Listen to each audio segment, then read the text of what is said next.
Il marque à nouveau les esprits. J'ai décidé de prendre ma retraite à la fin de l'année, bien que je sois toujours capable de courir contre les meilleurs pilotes présents. Il est temps de dire au revoir, et c'est ce que je fais cette saison.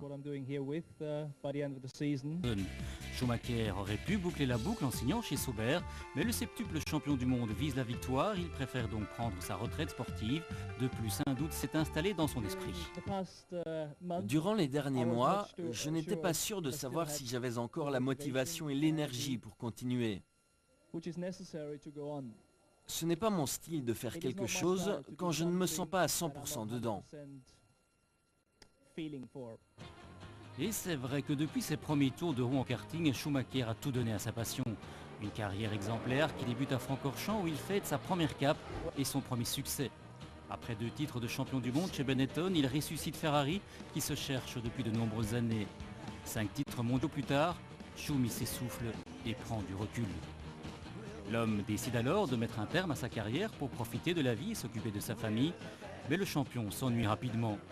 Il participe à quelques compétitions de moto.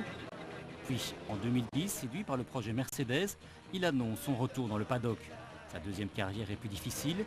Il faut retrouver le rythme de la compétition face au nouveau loup de la Formule 1. Cette année, il réussit tout de même un podium, mais ce n'est pas assez pour un champion de cette envergure. Il ne fait aucun doute que nous n'avons pas atteint nos objectifs, à savoir développer une voiture capable de remporter le championnat du monde, mais il est également très clair que je suis toujours très heureux de mes réalisations globales sur l'ensemble de ma carrière. Après avoir fêté son 300e Grand Prix à Francorchamps, après avoir fait rêver des millions de supporters, Schumacher s'en ira dans 6 courses vers un autre destin. Un énorme champion tire sa révérence.